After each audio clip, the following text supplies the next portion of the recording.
ಶಿವಮೊಗ್ಗ ಮಹಾನಗರ ಪಾಲಿಕೆ ಹೊರಗುತ್ತಿಗೆ ನೀರು ಸರಬರಾಜು ನೌಕರರ ಸಂಘದ ವತಿಯಿಂದ ಕೆಇಬಿ ಸರ್ಕಲ್ನಲ್ಲಿ ನಡೆಯುತ್ತಿರುವ ಅನಿರ್ದಿಷ್ಟಾವಧಿ ಮುಷ್ಕರ ಸ್ಥಳಕ್ಕೆ ಮಾಜಿ ಸಚಿವ ಕೆಸಿ ಈಶ್ವರಪ್ಪ ಭೇಟಿ ನೀಡಿದರು. ಈ ಸಂದರ್ಭದಲ್ಲಿ ಕೆಇ ಕಾಂತೇಶ್ ರವರು ಸಹಕರಿಸಿದರು. ಹಾಗೂ ಇದಕ್ಕೆ ಸಂಬಂಧಪಟ್ಟ ಅಧಿಕಾರಿಗಳಿಗೆ ಕೆಎಸ್ ಈಶ್ವರಪ್ಪನವರು ದೂರವಾಣಿ ಮುಖಾಂತರ ಸಂಪರ್ಕಿಸಿ ಸೂಕ್ತ ಕ್ರಮ ಕೈಗೊಳ್ಳುವಂತೆ ಮನವಿ ಮಾಡಿದರು.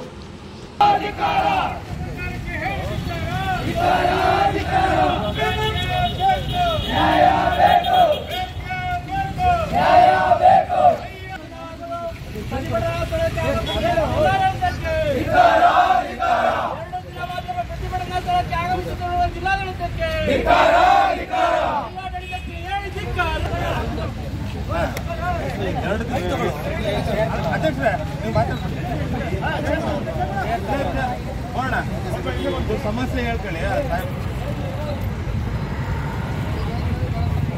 ಸುಮಾರು 116 ಮಂದಿ ನೌಕರರು ಏನು ಈ ಹಿಂದೆ ಪೌರ ಕಾರ್ಮಿಕರು ಒಂದೇ ಇಲಾಖೆ ಒಳಗಡೆ ವಿವಿಧ ವೃಂದಗಳಲ್ಲಿ ಕೆಲಸ ಮಾಡ್ತಿರೋಂಥ ಪೌರ ಕಾರ್ಮಿಕರಿಗೆ ಏನು ನೇಮಕಾತಿ ನೇರಪಾವತಿ ಆಯಿತು, ಅದೇ ರೀತಿಯಲ್ಲಿ ನಾವು ನೀರು ಸರಬರಾಜಲ್ಲಿ ಇನ್ನು 24 ಗಂಟೆನೂ ವರ್ಷದ 365 ದಿನವೂ ನಮ್ಗೆ ಯಾವುದೇ ರೀತಿ ರಜಾ ಇಲ್ಲದೆ ಹಬ್ಬ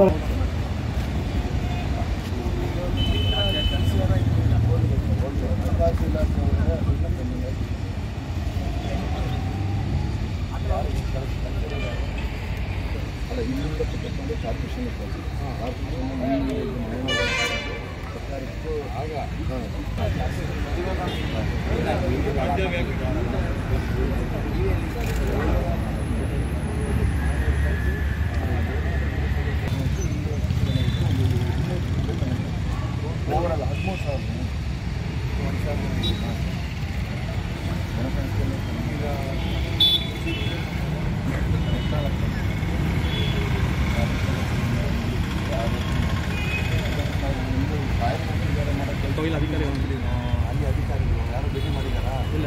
ಈ ಸ್ಟ್ರೈಕ್ ಕೂತಿದಾರಾ?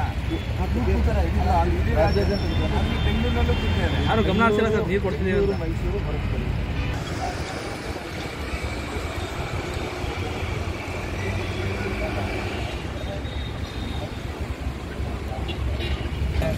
ಪ್ರತಿಭಟನೆ ಆಗ್ತಿದೆ. ನನಗೀಗ ರವಿ ಫೋನ್ ಮಾಡಿದ್ದು ಬಂದೆ, ನನಗೂ ಇದೇ ಇಲ್ಲ. ನಿಮಿಷ ಈಗ ನಿಮ್ಮ ನೀರು ಸರಬರಾಜು ನೌಕರರು ಧರಣಿ ಕೂತಾರಲ್ಲ, ಈಗ ಧರಣಿ ಕೂತ ಈ ಶಿವಮೊಗ್ಗ ನಗರ ನೀರು ಕಥೆ ಏನು?